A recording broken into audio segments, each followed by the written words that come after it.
Hello बच्चों, कैसे हो? आज हम आपके लिए सदिश भाग 2 वेक्टर पार्ट 2। कल कल सेशन हमने किया था भाग 1 का, उससे आगे का बारे में आपको फुल जानकारी जो भी बची थी वेक्टर से रिलेटेड सभी दी जाएगी। हम उम्मीद करते हैं आप सभी से कि आप इसे ध्यान से देख रहे हैं और आपके जो एग्जाम आएंगे उनमें वेक्टर से तो आपको बिल्कुल ही डरने की जरूरत नहीं पड़ने की। इतना क्लियर हो जाना चाहिए वेक्टर आपके। आओ, अब कल से आगे हमने एक तो बताया था आपको यूनिट वेक्टर। अब ये यूनिट वेक्टर क्या होता है? जैसे जो X axis, Y axis, Z axis, क्योंकि वो 3D में बता रहे हैं हम आपको। 3D है ना, एक्स वाई जेड एक्सिस में। तो इसके एक्स एक्स के अलोंग यूनिट वेक्टर आई कैप, और इधर जे कैप, और इधर यूनिट वेक्टर होते हैं के कैप। ये ओरिजिन होता है, ओ लिखा है, इसके कोऑर्डिनेट 0 0 0 होता है। तो यूनिट वेक्टर वैसे तो आप ऐसे भी ले सकते हो, कोई भी जैसे आई जे के है यूनिट वेक्टर है। क्यों यूनिट वेक्टर?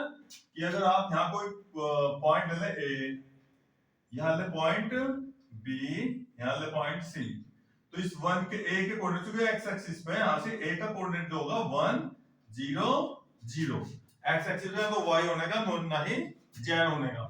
ऐसे ही b के जो कोऑर्डिनेट होंगे वो 0 1 0 होंगे, और इससे c के तो कोऑर्डिनेट होंगे आपके, c के कोऑर्डिनेट होंगे भैया 0 0 1। ठीक है, क्योंकि तो 1 तो होगी इसकी ओरिजिन से डिस्टेंस, इस o से इसकी डिस्टेंस होगी यहां से तक 1, और इसका अगर यूनिट मैग्नीट्यूड लेंगे जैसा ओ ए ओ ओरिजिन ओ ए यो हो गया, तो ओ ए में केवल आएगा 1 आई ना प्लस 0 जे प्लस 0 के, क्योंकि जो भी कोऑर्डिनेट होंगे आई जे के उनके साथ लग जाएगा। अब इसका ऐसे ही ओ बी क्या होगा? ओ बी ये होगा 0 आई 1 जे और 0 के। सिमिलरली आप ऐसे ही ओ सी भी लिख सकते हो, ये 0 आई 0 जे और 1 के। अब इनका मैग्नीट्यूड देखो आप, ओ ए ओ बी ओ सी का, इनका जो मैग्नीट्यूड होगा, देखो ओ ए का मैग्नीट्यूड अंडर के अंदर देखो 1 का स्क्वायर प्लस 0 प्लस ये कोफिशिएंट ले जाएंगे आई जे के क्या लेंगे इसमें? कोफिशिएंट के गुणांक, तो इसकी मैग्नीट्यूड कितना आ गया? 1। सेम इसी ऐसे ही ओबी का मैग्नीट्यूड भी कितना आएगा? 1, और ओसी का भी कितना आएगा? 1। तो इनको हम मात्रक सदिश, यूनिट वेक्टर क्या है हिंदी में, क्या है? मात्रक सदिश, जिसका भी मैग्नीट्यूड क्या हो जाएगा? 1 हो जाएगा।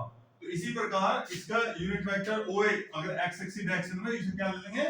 आई कैप, ये जे कैप, ये के कैप, ये हम आई जे के कैप भी लिख सकते हैं दिखाने के लिए। अब हमने हेडिंग डाल रखा है यहाँ पर समान, इक्वल वेक्टर्स।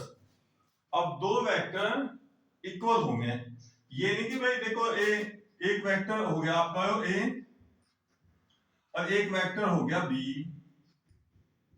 अब देखो इनकी डायरेक्शन अलग अलग है, ए तो इधर को जा रहा और बी नीचे को जा रहा, तो ये भले ही इनका मैग्नीट्यूड इक्वल हो, ए का मैग्नीट्यूड या मान लो ये भी 5 सेंटीमीटर का और ये भी 5 सेंटीमीटर का भाई, तो मैग्नीट्यूड इक्वल हो सके, इनके मैग्नीट्यूड इक्वल हो सके, लेकिन वेक्टर इक्वल नहीं होंगे क्योंकि इनकी दिशा अलग अलग है। ये ए अलग डायरेक्शन और बी की अलग डायरेक्शन। दो सदिश तभी इक्वल होंगे जब उनकी डायरेक्शन इक्वल होगी, बिल्कुल एक सेम डायरेक्शन। अब देखो जैसे ये वेक्टर ए नहीं लिखते इसको, कुछ और लिख लो, इसको लिख लो पी, वेक्टर पी। ऐसे लिख लो वेक्टर क्यू, अब देखो दोनों सेम डायरेक्शन, पैरेलल दोनों, तो इनको लिख सकते हो आप P इक्वल टू Q। ये दोनों वेक्टर इक्वल और इनके मैग्नीट्यूड भी क्या होंगे? इक्वल। अलग अलग भी हो सकता हूं, लेकिन जो पैरेलल होना चाहिए, दोनों की डायरेक्शन सेम होनी चाहिए, उन्हें हम क्या कहेंगे? इक्वल वेक्टर है भाई। अगर दो वेक्टर इक्वल होंगे तो उनके जो आई जे के जो कोएफिशिएंट होंगे वे भी सेम होंगे। अगर आपके मान लो इसमें ऐसे लिख लो मैग्नीट्यूड की बजाय आप ऐसे लिखो, ये जो p है इसे लिखो 1i plus 2j cap plus 3k cap. इस q की वैल्यू ले लो l i m j और n k। अब ये दोनों वेक्टर इक्वल तभी होंगे जब इनके आई जे के कोएफिशिएंट क्या होंगे सेम। तो l और ये 1 दोनों क्या होना चाहिए सेम। तो इक्वल वेक्टर होने पे l की वैल्यू कितनी होगी 1। सेम ऐसे ही m और ये कितना 2 तो m की वैल्यू कितनी होगी 2। और ऐसे ही n ये देखो 3 n की वैल्यू 3। अगर दो वेक्टर इक्वल होंगे तो आई जे के जो कोएफिशिएंट होंगे गुणांक होंगे वे भी इक्वल होंगे, नहीं तो ये इक्वल नहीं होंगे कभी भी बस। ठीक है। अब भैया सदिशों का योग। अब सदिशों का जोड़ तो आपको हमने कई बार बता दिया। देखो एक बार और फिर एक बार देख लो।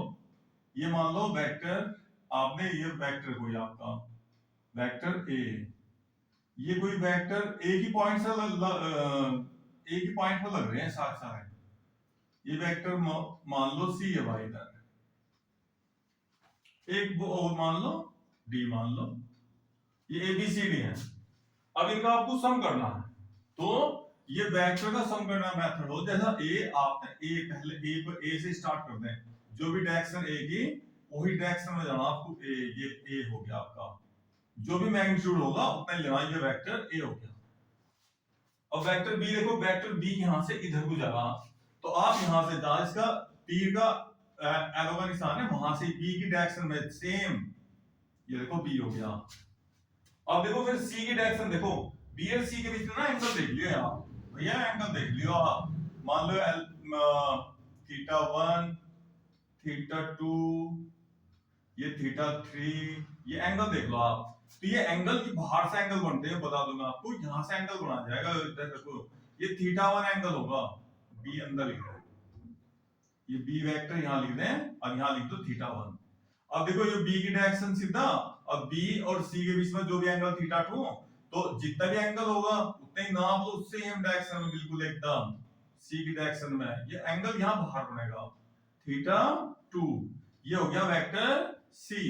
अब डी भी खींचना आपको देखो नीचे की साइड में, तो डी सेम उसी डायरेक्शन में, डी हटा दो भाई हमारे यहाँ जगह कम रहेगी थोड़ी, तो इसे हटा दो डी को। बस देखो अब इनका रिजल्टेंट निकाला तो यहां से लेते आप और यहां पहुंच गए तो आपको यहां से यहां मिलाना है, ये इनका सम होगा। मान लो आर इनका रिजल्टेंट है भाई आर, तो आर लिखा जाएगा वेक्टर ए का प्लस बी का प्लस सी का, ये सम को दिखाएगा आर। तो आर ऐसे जोड़ होगा इनका। लेकिन अब अगर वैसा दे रखा हो आपको आई जे के में दे रखा हो भाई पोजीशन वेक्टर, जो आई जे के में हो ना इनके पोजीशन वेक्टर क्या है भाई, इनके पोजीशन बता दें जो कोऑर्डिनेट हो जो इनके हैं। अब चाहे देखो वेक्टर दिया हुआ आपका a बराबर 2i minus 3j plus 4k, और वेक्टर b दे रखा i plus 2j minus 5k। ये दो वेक्टर हो गए आपके ए और बी। अब इनका आपको सम करना। अब सम कैसे करेंगे इनका, देखो भाई ए प्लस बी, आई और आई ही जुड़ेंगे आपस में। ये कितना एक आई ये दो आई, कितने आई हो गए 3 आई कैप प्लस, अब देखो ये 3 जे माइनस के और ये 2 प्लस के, तो माइनस का 1 जे हो गया। अब ऐसे ये 5 के माइनस ये प्लस, तो माइनस का 1 के हो गया। ये इसके सम को दर्शाता है। अब चाहे ए को अगर लिख दो चाहे बी को, ये कॉम्यूटेटिव लॉ इसमें लाई करता है सम में। आप इसे a प्लस बी कर लो या b प्लस a कर लो, इससे आपका कोई दिक्कत नहीं, दोनों वैल्यू बराबर होंगी वेक्टर में। कॉम्यूटेटिव लॉ है ना, क्रम विधि में नियम क्रम बदल के जोड़ने से कोई दिक्कत नहीं है। आप इसमें आगे पीछे भी लिख सको, मतलब जोड़ते समय ऐसा कोई दिक्कत नहीं कि आप सोचो भाई बी पहले लिख दिया ये बाद में जोड़ रहे गलत आ जाएगा, गलत नहीं आएगा हमसे आपका। अब ये क्या लिखा हमने, कंपोनेंट ऑफ ए वेक्टर, एक सदिश के घटक। अब सदिश के घटक देखो क्या क्या होगा ये अच्छा ध्यान देने का है आपके लिए, थोड़ा सा अलग है ना वेक्टर का, जो आपने कभी पढ़ा नहीं होगा सदिश के बारे में। अब देखो आप यहां से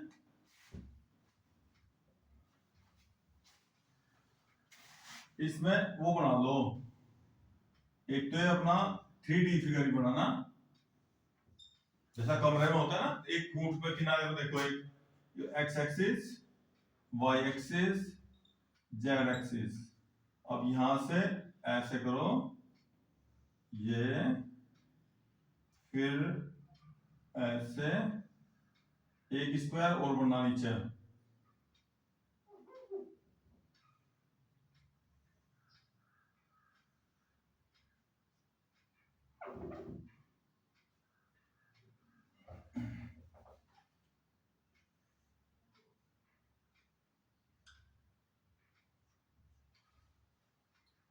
ये देखो हमने एक स्क्वायर बना दिया, जैसे कमरे की फिगर हो ना 3D फिगर, ऐसे ही बना ली सेम टू सेम। अब देखो यहाँ P पॉइंट आप यहाँ ले लो, ये P पॉइंट है जी, यहाँ ये P पॉइंट है, इसे तो मिला दो। अब P के कोऑर्डिनेट, इसके कोऑर्डिनेट, P के जो कोऑर्डिनेट है वो मान लो x y z, ये कोऑर्डिनेट जो P देखो यहाँ से ओरिजिन से ये ऐसे मिलेगा, यहाँ से ये ऐसे मिलेगा भाई, इस खूंट से और कमरे की दूसरी खूंट को मिलाना आपको, तो यहां से दूसरी किनारे को मिला, तो ये x, ये अगर यहाँ ना ये आपका x एक्सिस कहां है, x एक्सिस पे ये तो है आपका x, और ये है y यहां से यहां तक, और ये क्या आपका z, और ये x इधर को देखो, x एक्सिस की डायरेक्शन में यूनिट वेक्टर क्या लें, i कैप, इधर को क्या लें, j कैप, और इधर क्या लेते हैं, k कैप। तो इसी जो OP हो गया ना ओरिजिन से, आप ये OP लिखोगे, वेक्टर लिखना चाहो आप ये OP, तो वेक्टर OP ऐसे लिखा जाएगा x y z के साथ, इसका पोजीशन, इसका पोजीशन वेक्टर भी क्या है, OP को ना ओरिजिन से P की जो पोजीशन बताओ, स्थिति, हिंदी में स्थिति सदिश भी क्या है, इसको क्या कहें, इसका P का स्थिति सदिश, P का स्थिति सदिश, इंग्लिश में क्या है, पोजीशन वेक्टर, P का पोजीशन वेक्टर OP, जो इसकी स्थिति को बताता हो। तो इनके साथ आपको ये पॉजिटिव फर्स्ट क्वाड्रेंट में तो जुगा को i j k लगा दो, और इनके बीच में निशान साइन लगाएंगे प्लस के, तो ये ओरिजिन से P की पोजीशन बता, ये ओरिजिन से P इधर है भाई, x एक्सिस से x डिस्टेंस इसकी, और y एक्सिस से y, और z से कितनी दूर है, z डिस्टेंस पे इसके, ये कोऑर्डिनेट है x y z, तो x y z से हमने इसका पोजीशन वेक्टर बना दिया OP। अब इसमें हमने देखो क्या हेडिंग डाला था, वेक्टर के कंपोनेंट बनाने भाई। अब इसके कंपोनेंट देखो, ये जो x i y j और z k, ये तो होंगे इसके vector component, C T O R C O M P O N A N T, vector component, vector component तो हो गए x i cap comma y j cap comma z k cap, इनको तो क्या कह रहे हैं, इसके वेक्टर कंपोनेंट, सदिश घटक। और अगर अदिश घटक, स्केलर, स्केलर कंपोनेंट, तो स्केलर जो कंपोनेंट होंगे x कोमा y और z, ये इसके स्केलर कंपोनेंट होंगे अदिश घटक। अगर आपको वेक्टर के घटक ही पूछ रखे बस केवल, और कुछ नहीं करना, तो घटक ही है, i j के होंगे तो वेक्टर, i j को छोड़ दो तो स्केलर कंपोनेंट होंगे, क्लियर। अब आप इसकी कभी कभी लेंथ ही पूछ रहे हैं, OP की ना, यहां से यहां तक की लेंथ ही पूछ लेगा आपसे, OP की लेंथ, इस OP को ना R भी लिख लें भाई, एक मिनट, वेक्टर OP की लेंथ, तो लेंथ को आप ऐसे दिखा दो, OP वेक्टर मोड लगा दो, मोड। अब मोड की वैल्यू क्या कैसे निकालते हैं, रूट के अंदर x i का जो कोएफिशिएंट होगा i का, फिर y का, और फिर z, इनके स्क्वायर कोएफिशिएंट ले लो, इनके x का कोएफिशिएंट और y का कोएफिशिएंट और z का कोएफिशिएंट, ठीक है, सॉरी i j k का कोएफिशिएंट, i का कोएफिशिएंट होगा x, जे का और के का ये हो गया। अब इसकी ओपी की लंबाई, लंबाई का मतलब परिमाण, इसका मैग्नीट्यूड। अगर आपको लेंथ निकालनी पड़ जाए यहाँ से अंदर की कितनी डिस्टेंस पर यहाँ से। अब ये तो था वेक्टर का भाई आपके लिए, भाई वेक्टर इक्वल कैसे हो, यूनिट वेक्टर क्या होता है, उनका जोड़ करें तो कैसे होगा, हम लोग बता दिए इसके कम्यूटेटिव लॉ लाई करता है इसमें भाई, और ये कंपोनेंट होगा। तो हो गया बेसिक जानकारी आपकी। अब आपको यहाँ पर आज नया कुछ मिलेगा सीखने के लिए। देखो जैसे दो, देखो भाई वेक्टर ज्वाइनिंग टू पॉइंट, देखो क्या लिखा हुआ है, वेक्टर ज्वाइनिंग टू पॉइंट, मतलब दो बिंदुओं को मिलाने वाला सदिश। अगर दो पॉइंट दे रखे हो आपको, देखो जैसे पॉइंट है आपका ए और ये पॉइंट है बी, और इस ए के कोऑर्डिनेट ना ऐसे मान लो x1 y1 z1, ये डिस्टेंस है इनकी अलग अलग। देखो ये x मान लो चाहे ये y मान लो, हमें तो ये तीनों मानने हैं भाई, z x1 y1 z1, ये ओरिजिन हो गया। तो अगर आप इसके पोजीशन बतानी है आपको ए की, तो वेक्टर ए में लिखना क्या, हमें हमेशा क्या लिखना है, हमेशा आपको ओ ए लिखना, हमेशा कभी भी ए नहीं लिखा जाने का, हमेशा ए का जो पोजीशन बतानी है ओरिजिन से बतानी भाई, ये ओरिजिन से इधर की साइड में इस डायरेक्शन में हो। तो ओ ए कैसे बताया जाएगा, देखो x1 y1 z1 के साथ i j के ले लो, x1 i cap y1 j cap और z1 ठीक है। सेम ऐसे ही आप ओ बी को पोजीशन बतानी भाई, बी की देखो बी किस जगह है, बी की पोजीशन बतानी है आपको उसकी। तो बी मान लो x2 y2 z2, ये इसके कोऑर्डिनेट हो गए भाई, तीनों प्लेन से इक्वल डिस्टेंस, मतलब अलग ना, तो इस प्लेन में ना इसमें, तो तीनों से ऐसे बीच में गई हो। तो ओ बी ये हो गया आपका ओ बी। इसके x2 y2 ये ले लो भाई, x2 y कैप y2 और z2। अब आपको निकालना क्या, देखो यहाँ क्या लिखा हुआ, वेक्टर ज्वाइनिंग टू पॉइंट। अब दोनों को मिलाना, देखो भाई ये मिलाना दिया आपको, ये मिल गया वेक्टर, ये चाहिए बी आपको, चाहिए ए से बी पर जाना। तो ए से बी पर जाना चाहिए भाई, ए से बी पर जाना क्या मेथड है भाई, ए से बी पर जाने के लिए दूसरा रास्ता यहां से यहां आना और यहां से ऐसे जाना। अब देखो आपने वेक्टर यहाँ क्या लिख रखा, वेक्टर आप लोग ओ ए लिखा हुआ, और आप जब इधर से यहां जाओगे ना, ये क्या हो जाएगा ए ओ, क्या हो जाएगा ए ओ प्लस, फिर आप यहां से यहां आए तो फिर यहां से यहां जाएंगे, या तो डायरेक्ट चले जाओ या ऐसा घूम कर चले जाओ भाई, जाना उसी पॉइंट पर, फाइनल पॉइंट पर। ये हो गया ओ बी। अब आप जो ए ओ लिखा ना, इसे सीधा करो, जो आपको वैल्यू बता, वैल्यू देखो क्या बता भाई, कभी भी कोई वेक्टर अगर आपका ऐसे है, ये मान लो वेक्टर ए है भाई, इसकी डायरेक्शन बदलनी सेम तो माइनस ए हो जा, डायरेक्शन चेंज करने से केवल नेगेटिव साइन लगेगा बस। तो ए ओ का ओ ए हो जाएगा, आपको क्या लगाना, नेगेटिव साइन लगाना, प्लस ओ बी, यानी कि आपको ओ बी में से ओ ए क्या करना, माइनस करना।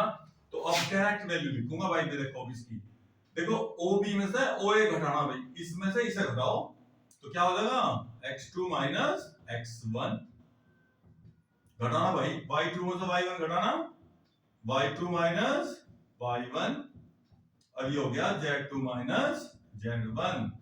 और इसको कहते हैं, इसका दो पॉइंट को जब भी मिलाया जाएगा, जो उनसे वेक्टर आएगा ए बी की वैल्यू आएगी, आप इसे सीधे तभी याद कर सको, बाद वाले में तो हमेशा पहला घटना है, हमेशा, ठीक है, हमेशा बाद वाले में तो पहला। मैं एक बार और लिख कर दिखा दूं आपको,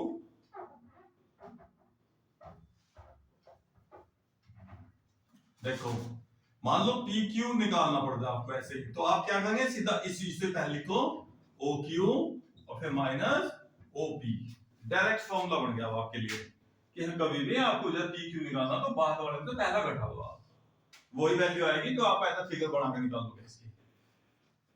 अब हमको आपको बताना है भाई अंतः विभाजन, अंतः विभाजन सदिश का, सदिशों का, इसको सेक्शन फॉर्मूले के नाम से भी जाना जाता है। सेक्शन फॉर्मूला, ये सेक्शन फॉर्मूला जैसा आपने हाई स्कूल में पढ़ा होगा, तो ऐसे ही सेम सेम यहां पर होना भाई, बिल्कुल सेक्शन फॉर्मूला। देखो जैसे ये आप ऐसे लिखो, ये तो ओरिजिन हो गया आपका, ये तो हो गया ओरिजिन, इसके कोऑर्डिनेट क्या होंगे 0 0 0, और यहाँ होगा मान लो ये आपका पॉइंट हो गया जी आपका ए, और ये पॉइंट हो गया बी। अब आपका इसके कोऑर्डिनेट दे रखे ए के भाई x1 y1 z1, इसके भी दे रखे आपको x2 y2 z2।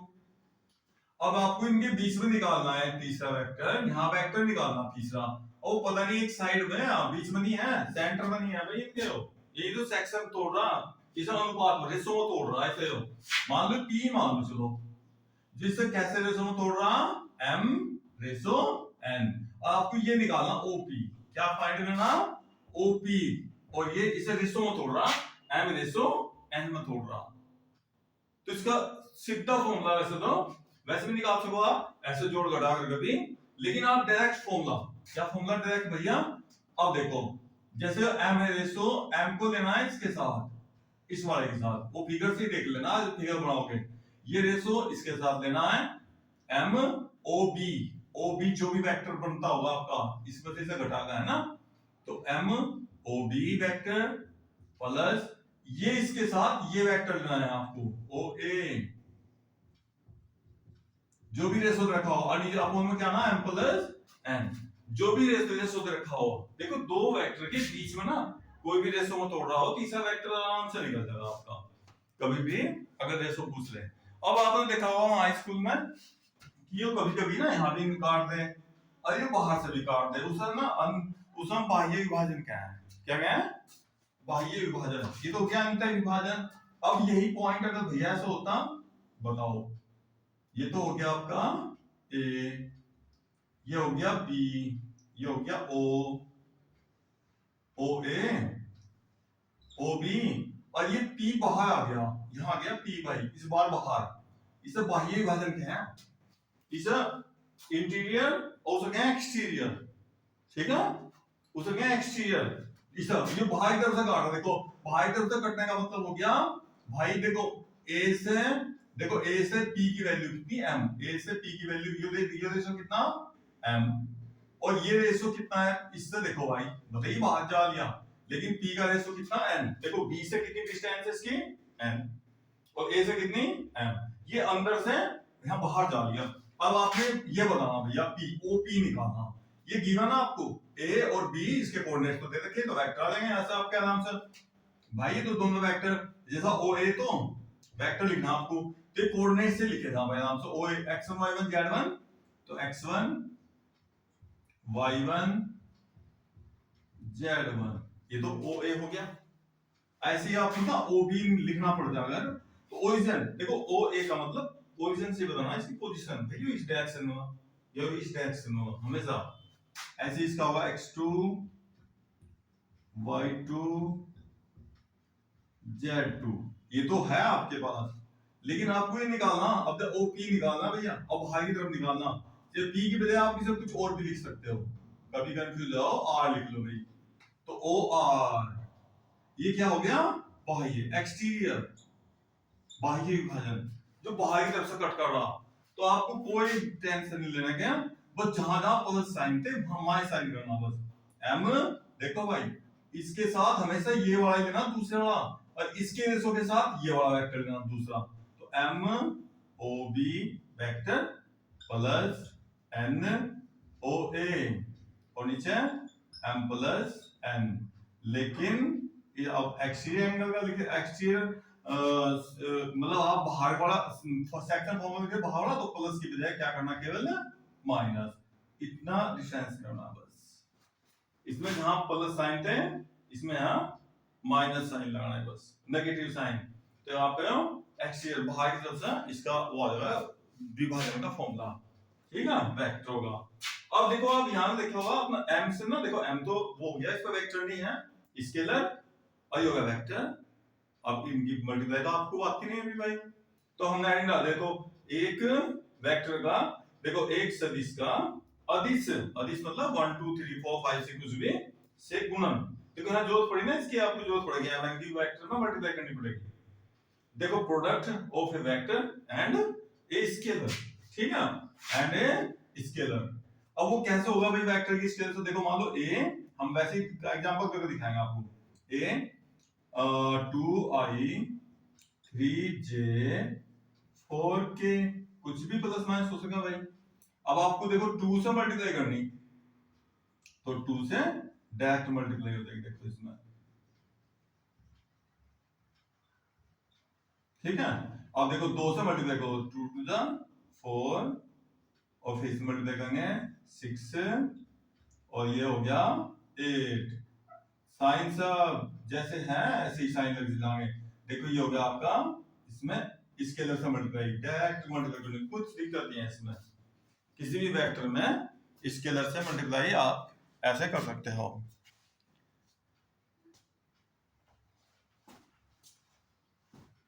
अब भाई ये हो गया स्केलर से, है ना, 2 से 3 से कैसे से मल्टीप्लाई करनी पड़ता, कोई दिक्कत नहीं। अब आप नेक्स्ट हमने क्या लिखा था, scalar product of two vectors. भाई अब इम्पोर्टेंट, बढ़िया, ठीक है, जो आपको बार बार जरूरत पड़ेगी, और फिजिक्स में भी जरूरत पड़ेगी इसके, मैथ में जरूरत पड़ेगी, दोनों में जरूरत पड़ती है इसकी।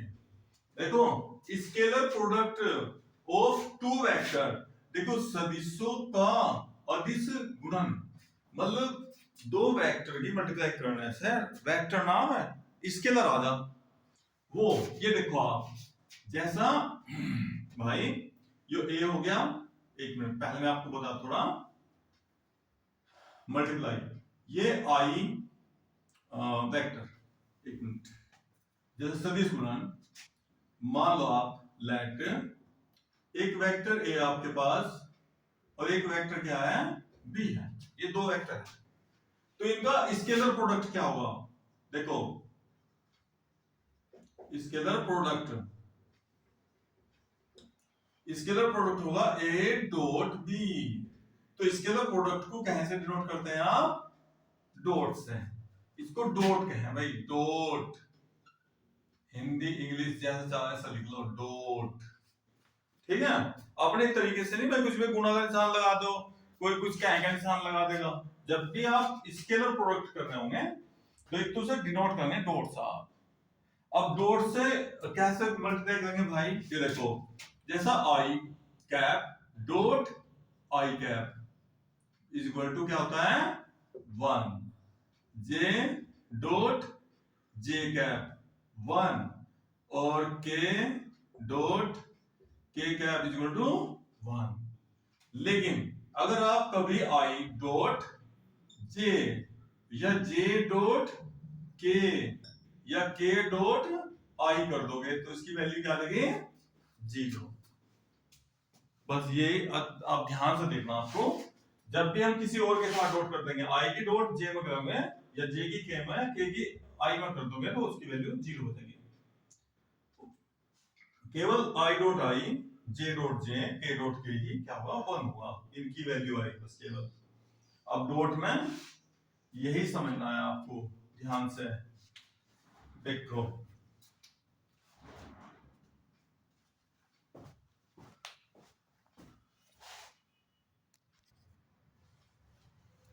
हाँ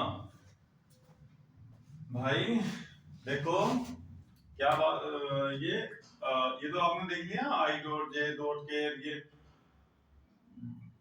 अब आप इसमें ये वेक्टर का, अब इसका ऐसे भी नोट कर सकते हो आप, ये वेक्टर ए हो गया, ये वेक्टर बी हो गया,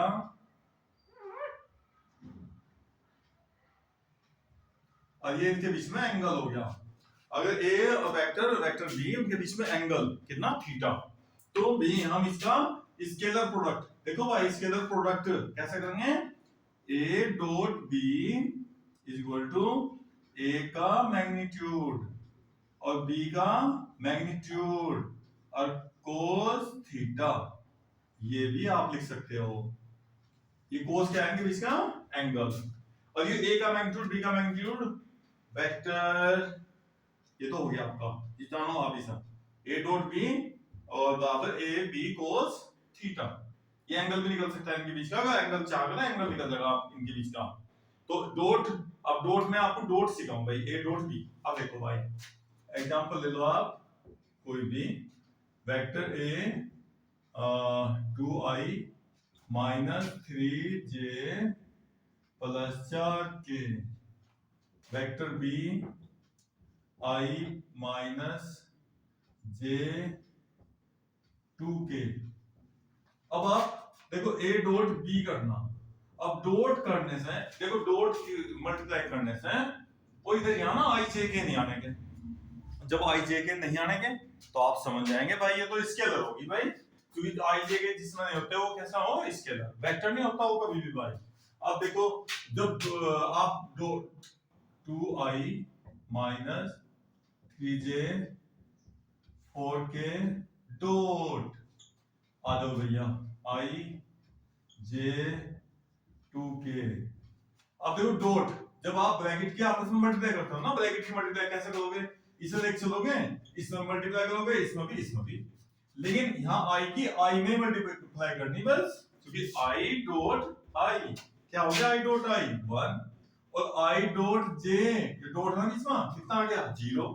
ऐसे i डॉट k वो भी 0। ऐसे ही बस j की j में मल्टीप्लाई करो। देखो -3 और -1 और माइनस क्या हो गया प्लस, और ये भी 1 हो गया, j dot j same to same k की k मल्टीप्लाई, बस 4 - 2 ये 2 हो गया, 3 -8 और ये हो गया भाई 5 - 3। अब देखिए कैसा आ गया, अदिश, अदिश मतलब स्केलर, स्केलर। अब इसलिए इस a डॉट b को जो हम कहें ना a डॉट b, इसलिए डॉट को क्या कहें, स्केलर प्रोडक्ट कहें, क्योंकि मल्टीप्लाई करने से डायरेक्शन सपा भाई, मल्टीप्लाई करने से डायरेक्शन सपा, जो रिजल्टेंट आ वो स्केलर क्वांटिटी आ गया भाई।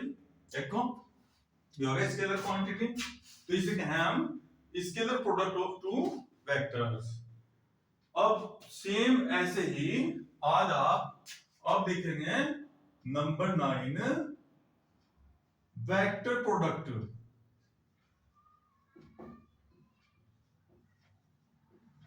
Vector product of two vectors, vector product of two vectors. अब इसको बंद कर दें जरा, इसको पैक कर देना। अब वेक्टर प्रोडक्ट इधर देखो भाई, जब वेक्टर प्रोडक्ट करेंगे तो उसमें आई जे के आएंगे। देखो भाई इसे हिंदी में क्या कहेंगे, हिंदी में देखो आप सदिश गुणन, सदिश गुणन मतलब गुणा करने के बाद वो वेक्टर आ रहा। यहां तो देखो मल्टीप्लाई करने से वेक्टर नहीं आ रहा, वहां मल्टीप्लाई करने से वेक्टर आएगा आपका। इसको आप ऐसे, इसको ऐसा दर्शा सकते हो, ए अगर ए हो कोई vector i 2i plus 3j 5k और b ले लो i माइनस j और प्लस 3k 4 ले लो भाई, अलग अलग हो जाएंगे बिल्कुल ही, क्वांटिटी अलग अलग आ जाएंगी। अब देखो ए हो गया वेक्टर, ये बी हो गया। अब इसके जो वेक्टर प्रोडक्ट होगा, वेक्टर प्रोडक्ट होगा ए क्रॉस बी, इसे क्या कहेंगे क्रॉस। देखो भाई इसे क्रॉस, देखो ए क्रॉस बी, तो वेक्टर प्रोडक्ट को क्रॉस से दर्शाएंगे, डिनोट करेंगे, और इसको स्केलर प्रोडक्ट को ए डॉट बी से दर्शाएंगे। ठीक है, और जैसा आपने यहां ए डॉट बी करा, इसमें आपको एक बात और बता दूं, चाहे तो आप ए डॉट बी कर लो या भैया बी डॉट ए कर लो, इसमें कोम्यूटेटिव लॉ, क्या कौन सा रूल, कोम्यूटेटिव लॉ, यानी क्रम विनिमय नियम, क्रम बदलने से कोई दिक्कत नहीं होती। क्रम विनिमय लॉ, कोम्यूटेटिव लॉ, कोई दिक्कत नहीं, चाहे डॉट बी कर लो या बी डॉट ए कर लो, कोई दिक्कत नहीं भाई, वैल्यू सेम आएगी बिल्कुल। लेकिन यहाँ पर दिक्कत है भाई। अब देखो ए क्रॉस बी की वैल्यू कैसे होगी भाई, इधर ए डॉट बी तो ए बी कोस थीटा, इसको आप ऐसे भी लिख सकते हो, एरो ये मोड हटा दो, A B cos theta A dot B, आप इसको ऐसे भी लिख सकते हो भाई, एरो हटने का मोड हट जाएगा। देखो यहाँ एरो नहीं है ना, तो स्केलर क्वांटिटी है, जब एरो नहीं होता तो वो वेक्टर नहीं होता, वो सदिश राशि नहीं होती, वो तो अदिश राशि होती है, स्केलर। अब देखो ये क्रॉस करना है, क्रॉस में क्या होगा भाई, ये होता है क्रॉस, ये तो हो गया वेक्टर ए और ये हो गया वेक्टर बी, उनके बीच में एंगल हो गया थीटा, ए के वेक्टर बी के बीच में कितना एंगल हो गया थीटा। और ये जो क्रॉस आएगा ये भाई इधर इन दोनों का परपेंडिकुलर आएगा 90 डिग्री का, जो भी वेक्टर आएगा इन दोनों पे 90 डिग्री के एंगल का। अगर इधर यूनिट वेक्टर n कैप ले लूं तो a cross b equal to होगा a b sin थीटा और n कैप। देखो जब आप वो लिखते हो ना, देखो कोई वेक्टर लिख रहे हैं आप, ये वेक्टर लिख रहे हैं 2i, ये a के ऊपर वेक्टर, देखो 3j, देखो वेक्टर, चाहे आप आई आई लिख लें जब तब भी वेक्टर, तो देखो n कैप लग गया, n कैप मल्टीप्लाई मारने से पूरा पूरा क्या हो गया वेक्टर हो गया। अब देखो a cross b a b sin theta n cap, ये n क्या है a और b दोनों पे परपेंडिकुलर, यानी गुणा करने से मल्टीप्लाई करने से जो भी वेक्टर आएगा वो a और b दोनों पे परपेंडिकुलर आएगा। तो ये n क्या है भाई, n कैप a व b दोनों पर परपेंडिकुलर यूनिट वेक्टर, लंब मात्रक सदिश, लंब मात्रक सदिश परपेंडिकुलर यूनिट वेक्टर, क्या कहें इसको, ए बी दोनों पर क्या आ रही हो perpendicular unit vector, A B दोनों पर परपेंडिकुलर होगा, हमेशा याद रखना। अब मुद्दा क्या है, ए क्रॉस बी, इसे क्रॉस को करेंगे कैसा, ये देखो जैसा आई क्रॉस आई, जे क्रॉस जे और के क्रॉस के, इसकी वैल्यू 0, उल्टा उल्टा भाई बिल्कुल। देखो डॉट में क्या होता है, डॉट में तो 1 होता है, I dot I J dot J के डॉट के, तो 1 हो गया, लेकिन इसमें देखो क्रॉस में आई क्रॉस आई जे क्रॉस जे क्रॉस, ठीक है भैया, ये 0 क्यों आ रही 0, देखो a cross b A B sine theta, अब ए आई क्रॉस आई, यानी इन दोनों के बीच में देखो एक ही वेक्टर ना दोनों, तो एक होने से इनके बीच में एंगल कितना हो गया 0, और साइन 0 की वैल्यू क्या हो 0, तो इसलिए आई क्रॉस आई जे क्रॉस जे के क्रॉस के क्या हो गया 0 हो गया। अब देखो यहां ऐसे बना लेना आप एक शॉर्टकट, आई जे और ये बना लो के, अब आपको आई की जे में मल्टीप्लाई करनी, देखो उल्ट ऐसा ऐसा आई क्रॉस जे तो क्या होगा के, इसकी से मल्टीप्लाई करो जे क्रॉस के, तो जे क्रॉस के क्या आ गया आई कैप, ऐसी सेम इसकी से मल्टीप्लाई करेंगे ना के क्रॉस आई, तो क्या हो जाएगा जे कैप।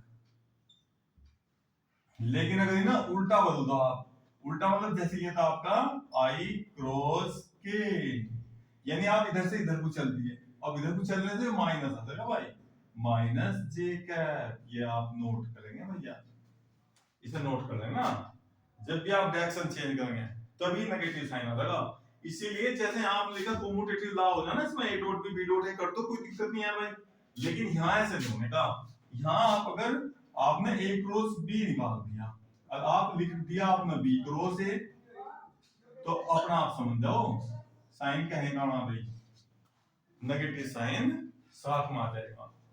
अब इसका हम एग्जांपल भी देकर दिखाएंगे आपको क्रॉस करने का, ठीक है, तो क्रॉस का देखो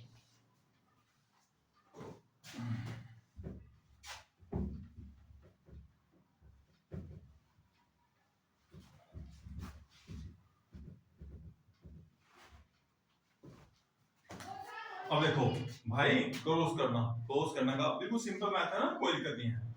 देखो सारणिक तो आपने पढ़ी रखा होगा, सारणिक डिटरमिनेंट और मैट्रिक्स। तो हम यहाँ डिटरमिनेंट की हेल्प से भी काम कर सकते हैं। जरा देखो ये अपना a 2i 3j 5k और ये b हो गया i plus 2j plus 4k। आपको एक क्रॉस b निकालना, तो एक क्रॉस b इसके बिना भी निकाल सको आप। कैसे? देखो यहाँ लिखो i j और k और ये लिख लो डिटरमिनेंट, सारणिक है ना, सारणिक होना, सारणिक डिटरमिनेंट भाई। अब ये इनके कोएफिशिएंट एक ना, एक कोएफिशिएंट 3 2 3 4 5 2 3 5, इसके कितने भाई कोएफिशिएंट 1 2 4, लिख ले कोएफिशिएंट। अब एक्सपेंड कर दो आप यहां से, r1 है ना, देखो r1 r2 r3 तो आप जानते होंगे, इसके साइन भी पता होंगे आपको। यहाँ plus minus plus plus sorry minus plus minus और यहाँ प्लस माइनस प्लस, ये साइन होते हैं ना आपके। r1 से आप इसका एक्सपेंड कर रहे प्रसार, या r2 r3 में ही साइन लगेंगे। हाँ देखो जैसे ये i कैप भाई, इसके अंदर वैल्यू फिर बेटा ये क्या माइनस साइन माइनस j और फिर ये साइन कहेगा पॉजिटिव प्लस हो गया और फिर यहाँ k लिखा जाएगा। अरे ब्रैकेट खाली है अभी। अब इसके ब्रैकेट के अंदर क्या लिखना देखो, जैसा i लिख रहे हैं आप ना, i ऐसा ऐसा t बना दो इस पर। ये देखो ये मल्टीप्लाई 4 दिया 12 माइनस ये मल्टीप्लाई 5 दूनी 10, आसान तरीका बिल्कुल क्रॉस करने का। अब देखो j का ना, j पर क्रॉस कर लो बेटा ऐसा ऐसा, तो ये क्या बचा 2 और 1 5 4, इसकी इसमें गुणा करो 4 दूनी 8 माइनस 5 की 1 गुणा 5। अब k पर देंगे सेम, इसकी इसमें गुणा 4 माइनस 3, ये आपका 2 i cap 3 j cap plus 1 k cap, ये आपका a क्रॉस b आ गया। अब देखो आप अगर इसे आप उल्टा करोगे डिटरमिनेंट का, अगर ये रो ऊपर या रो नीचे करेंगे तो एक माइनस चिन्ह आ जाएगा बाहर, पता होगा आपको बात पक्का। तो इसलिए ध्यान रखिए इसमें कॉम्यूटेटिव लाभ नहीं होता। तो a cross b minus b cross a क्यों होगा, देखो ये रो ऊपर जाओ ये नीचे एकदम यहाँ बाहर नेगेटिव साइन आ जाओ डिटरमिनेंट में हमारे यहाँ। ठीक है भैया, ये हो गया आपका स्केलर प्रोडक्ट।